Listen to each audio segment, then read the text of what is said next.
Guys, good morning. Ito po ang gawa ko araw-araw. Andito po ako sa van. Ito ang gawa ko araw-araw, maghakot ng mga paninda ko. Ayan po guys. Ngayon po ay umagang umuulan sa amin. Umaulan. Ayan. Hindi pa ako kita kasi madilim pa. Lagi na lang umuulan. Parang walang katapusan. Tulad ng paghirap ko. Parang walang hanggan sa kabila ng lahat at basang-basa pa sa ulan. Basa pa tayo ngayon sa ulan guys. Kasi umuulan po sa amin.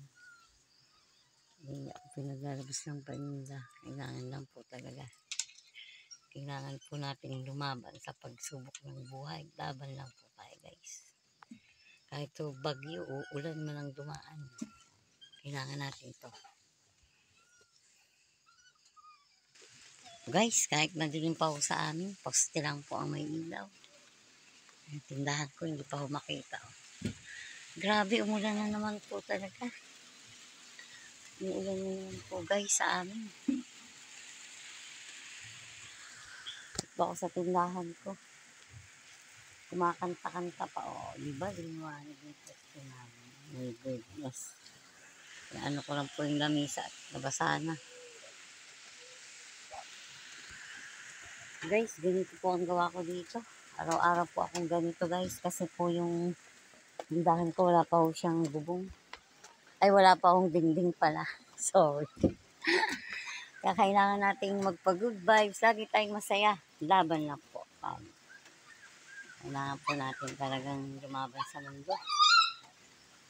Ayan po guys. Ngayon po ay araw ng Huwebes. Ingat po lagi tayo guys. Saan man po panig ng mundo, lagi po tayo mag-iingat. Kaya kung minsan, dinadaan ko na lang po ba sa pagkanta ang aking buhay. Kasi ganun po para ho mawala yung stress natin. Para ho sa maghapon ay malibang tayo. Kasi po ay minsan namimiss ko yung mga anak ko. Kailangan po natin gawin po. Magkakalayo muna. Ganun po talaga guys. Marami akong pinagdadaanan pero lahat po dinadaan ko sa kanta kahit ang kanta ko ay sintonado para maibsan ba yung lukot natin sa buhay. Ito ako kaya tuwing umaga po akong nagigising para maaga pa akong magbukas ng tindahan ko. Kahit tuba pa konti ko meron tayong mga savings natin. Yun po, ingat po lagi. I love you all. I love you all. Thank you for watching. Ingat po lagi tayo kasi maulan naman po dito sa amin.